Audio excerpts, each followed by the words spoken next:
Banned Book Week took place at the beginning of October. And as a result of a lot of concerns that me and some of my friends had, some of the mamas in my organizing groups, I got a lot of them, one such group, we decided to do something about it. So we all went out. We got a whole bunch of banned books out of our kids' libraries that they had outgrown. And we went to black-owned bookstores like Source of Knowledge in Newark, New Jersey. Shout out to them. And we bought up about 1,000 books and distributed them to classrooms in need. And it felt really, really good. And we were really proud of ourselves. And then I was like, well, there are whole organizations that do this as well that we should also be highlighting. And that's one of the reasons I'm so glad to be speaking right now with the founder of the Harlem Literacy Project, Charity Reeves. Charity is the founder and executive director of the Harlem Literacy Project, which is a nonprofit that's dedicated to helping Harlem families build strong readers through a variety of programs, including free one-to-one literacy mentoring and parent coaching. And she also serves as the managing director of programs at the Reading Team, where she leads programs that have strengthened literacy outcomes for children across Harlem. With more than almost 2 decades now of experience developing and managing youth and education programs across New York City, Charity is someone who comes with receipts, and she has contributed extensively to nonprofit organizations doing the work of enhancing childhood literacy. We are so grateful that you are joining us today. Charity, welcome to the show. Oh, thanks for having me. This is amazing. Thank you for being here. I have it on good authority from some of our team members that not only do y'all do good work, but it feels really good working alongside you. So talk to us about the Harlem Literacy Project. How did you get started, and what are you currently taking on as it pertains to the way in which literacy is under attack? Yes. Oh, that was a lot. I mean, literacy is under attack. Yes, you're absolutely right. So, this organization actually got started many years ago when I was volunteering for one of our local churches, and so we'd bring the kids in the community just to have space to hang out inside. It was getting cold.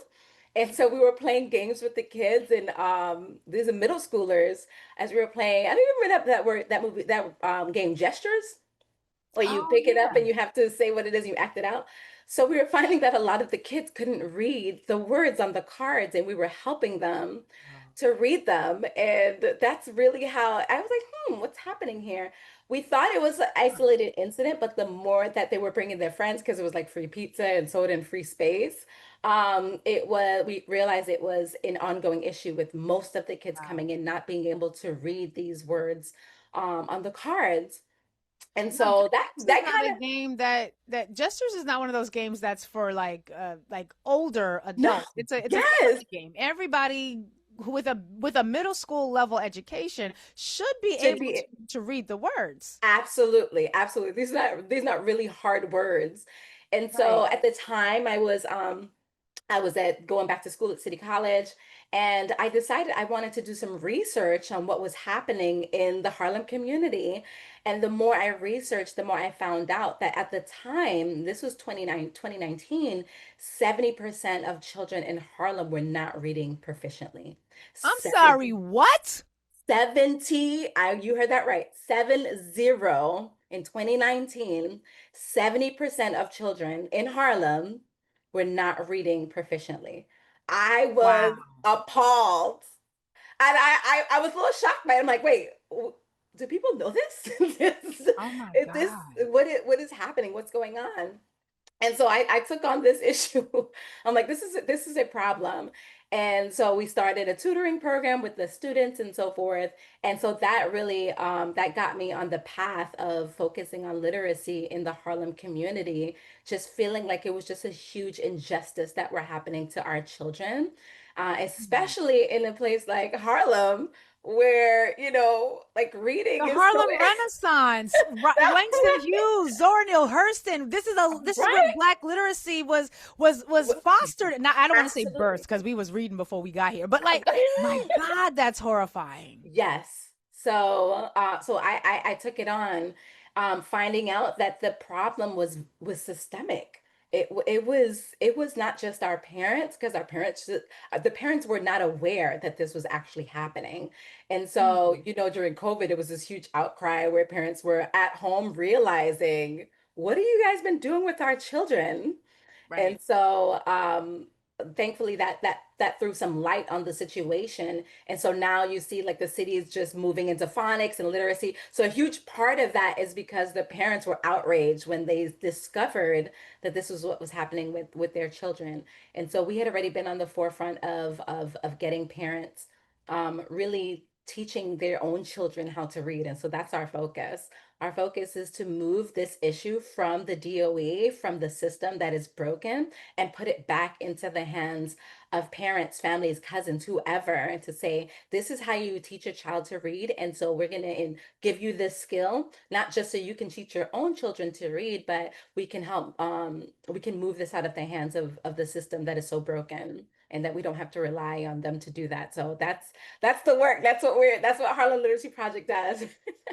As I'm listening to you, Charity, I'm reminded, we have this segment called Moments of Gratitude, and there's a through line about the travails that our communities are navigating right now. And it's a recognition that we are being kicked out of the spaces where we had been given access. The supports that we had relied on are no longer available to us. But as I'm listening to you, I'm like, even when we was relying on it, it wasn't working, It because was not, no, 70% of our students are not reading, and to the point that parents weren't even aware of what's happening even when we had these systems in place. So y'all, this is what I mean. Even when we had these systems in place, they were not designed for us to succeed. And so as opposed to continuing to ignore that, as many of us have, and trying to make our ability to exist in those spaces continue to work, we now no longer have a choice. We have to do for self, because ain't nobody yep, gonna do for us. And Charity, it 100%. seems like you got a jump start on that, recognizing Yes. that we are going to have to solve these problems for ourselves. What does your program service model look like? So it's our service model is threefold. First is prevention. A lot of programs wait until the child is failing or when there's reading failure to intervene. So we start from pre-K. We start from pre-K. We say at 3 years old, you can teach them the letters, the sounds, blending. And if you can get them early, then you won't have this issue when they're older. So no knock to programs that are out there that's doing intervention, but our model is prevention. The second Wow. thing that we focus on is parents. And we believe that parents are the first teachers. And so when we speak to parents, parents are often like, well, I don't know what to do. And we're like, got you. We will show you what to do. This is very Let me simple. pause you there. Yeah, There's also the issue, and hopefully you can speak to this, of parents who themselves are realizing that they may not know how to read at exactly. a functional literacy and comprehension level. And so I'm imagining there's Exactly. some fears there as well. No? 100%.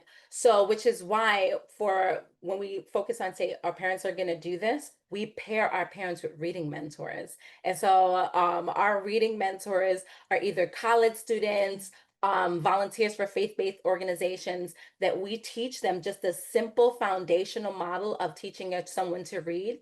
And the parents are sitting there with their child together with this reading mentor, and everyone is doing this work together. So we don't say, oh, we don't want to be, we don't want to be, we don't want to outsource this.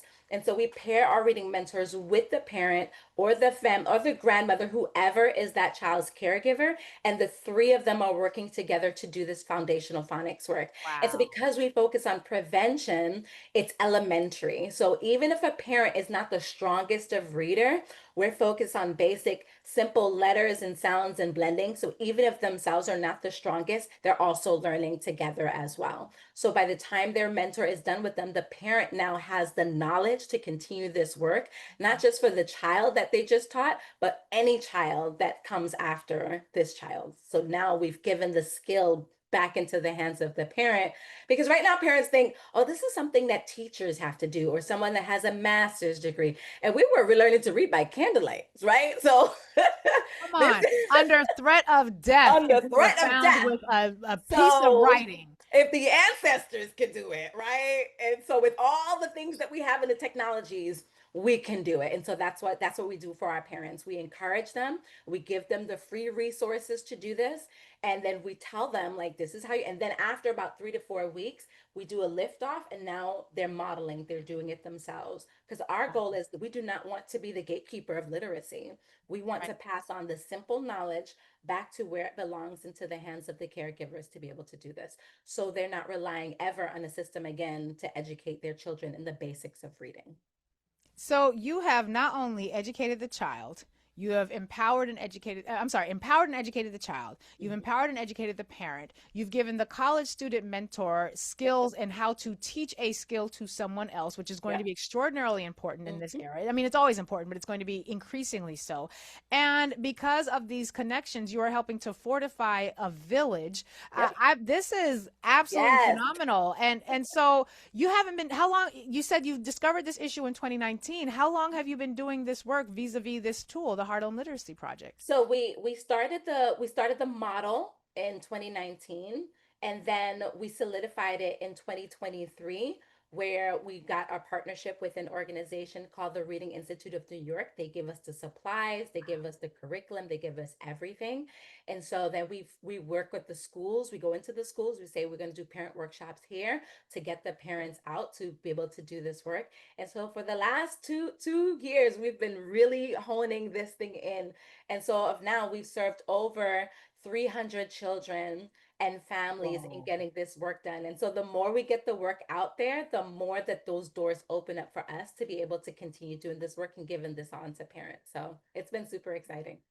What's the average length of time that a college student would spend with a family supporting their reading and Seven writing journey? weeks. Wait, what? Yes. Like a month and a half? A month and a half, 7 weeks, 3 days a week. Because what people don't understand also is that when we start younger, the child has the capability of, like, they're like sponges at that age. They want to know, they want to know more. And so we find more success. Our program outpaces the DOE with teaching a child to read. We I, outpace the DOE. Yes, we do. So we have I our need to take a moment. I need a yes. sip of water. I cannot. You just broke my brain, Charity. You just broke my, because you served 300 families thus far. It's an average of 7 weeks for you to Hmm. put this family on a pathway towards literacy Yes. such that they will be able to play a gestures game in middle Yes. school and do what they have to do.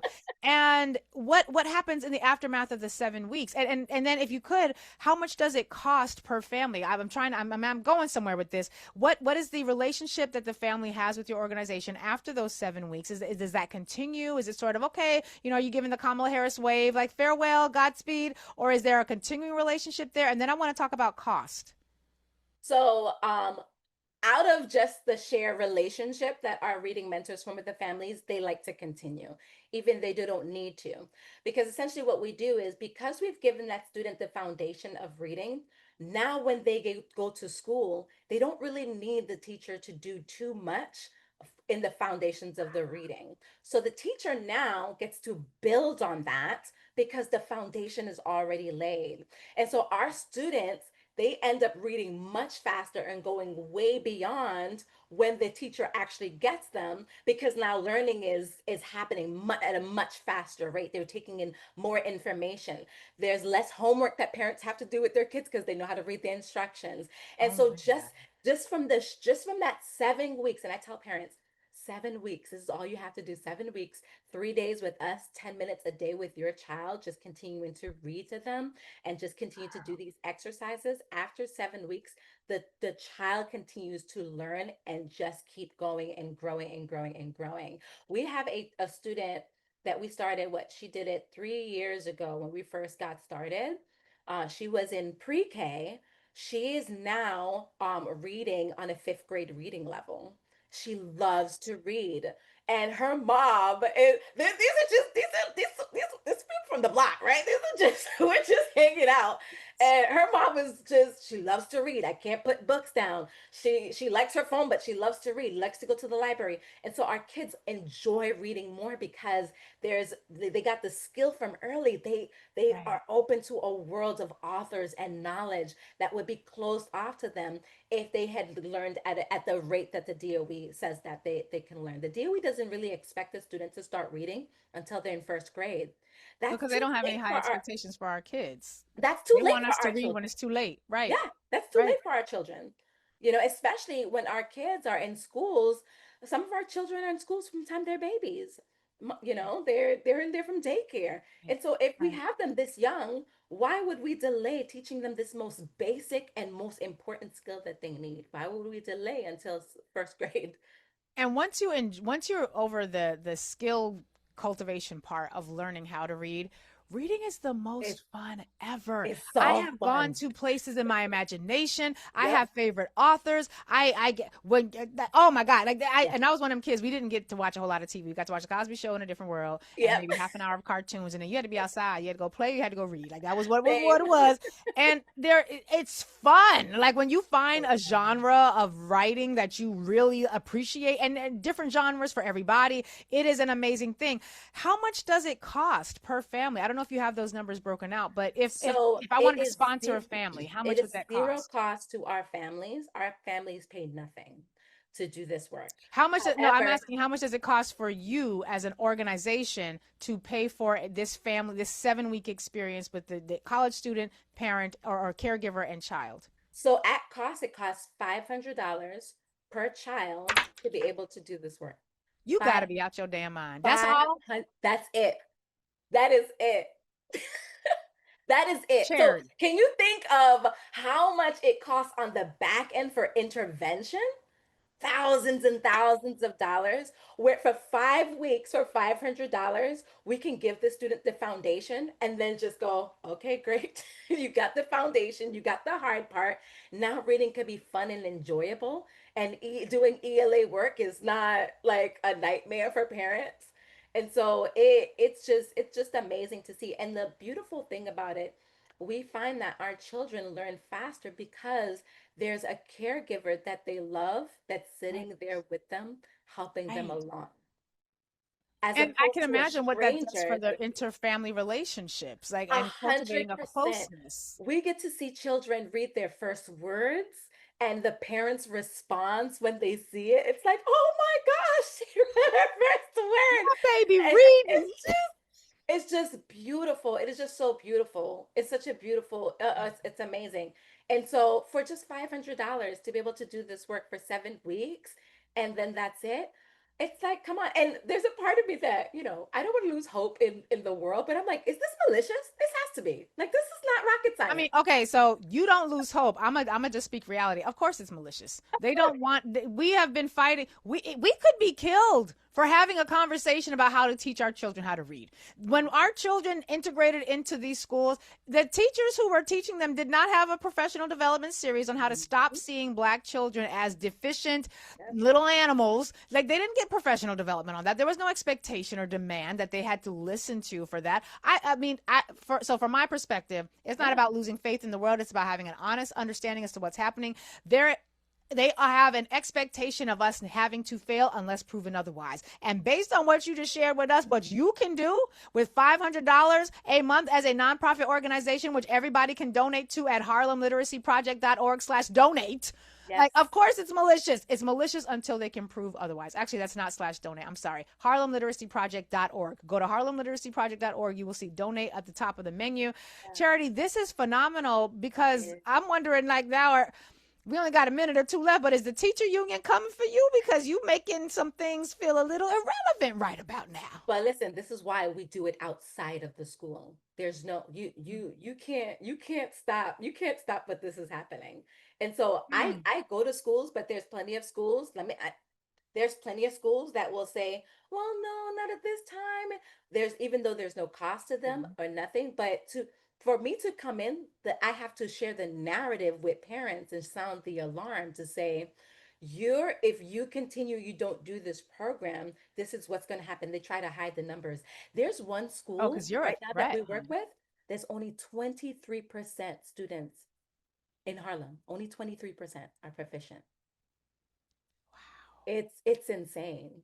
You So are a threat to this system. So I could see why a school that has been allowed to be subpar, mhm. substandard, and utter and y'all, it ain't. Listen, New York City is the most segregated school system in the country, Oh, and so don't get me like I started. said.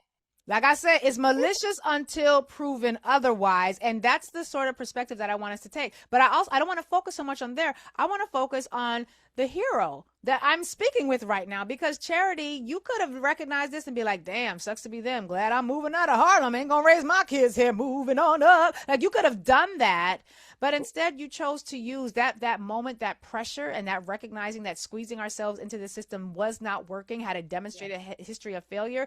You chose to activate your gift, skills, and talents, walk in your purpose, and align that with the needs of our people, which is so touching to me, because that is the literally the phrase that I ask my audience to consider every single day when I close out this show. And so I want to thank you for modeling the heroism that's needed in this moment, because we can all be heroes. Like, all of us have the capacity to recognize a problem, find a solution, and make it work. And we can Yep. do it even more if we are all donating at harlemliteracyproject.org, where you can hit the donate button and ensure that you are contributing to the growth of literacy in our communities. The man is going to cut us off because we have a hard out for this time period before we have to go to commercial break. What is the one thing you want our community to know about the role they can play in making a difference in the lives of our people? Honestly, I want our community to know this is our problem. There is no hero at the end of this. There is no government, there's no governor, there is no president that is coming to save us.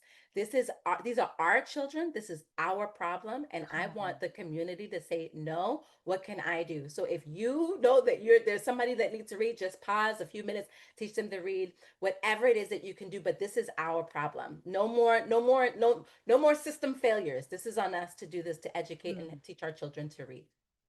So between you and the Harlem Children's Literacy Project, I'm sorry, the Harlem Literacy Project, we've had Dr. Jackie Blanton on, who teaches the science of reading to educators. If we Yes, could get the two of y'all in a room, my yes, God, yes. what we could And accomplish. I will say our program is based in the science of reading. Absolutely. What? Oh, Yes. I should have.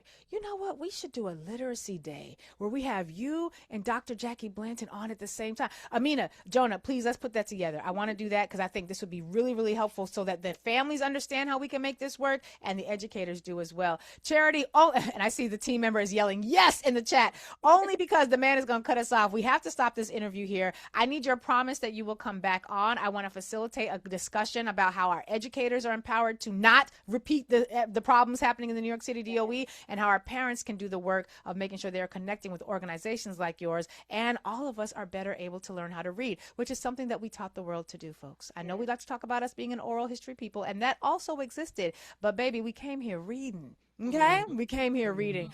Charity, I am Thanks for so having grateful me. for you. Thank you so much for being here. And again, you got to come back, because we got Yes. work to do. We're gonna give ourselves another power work assignment. And I'm shining and a big smile at the team member who was like, she got to come on, y'all. This is an amazing program. So shout out to you, Jonah.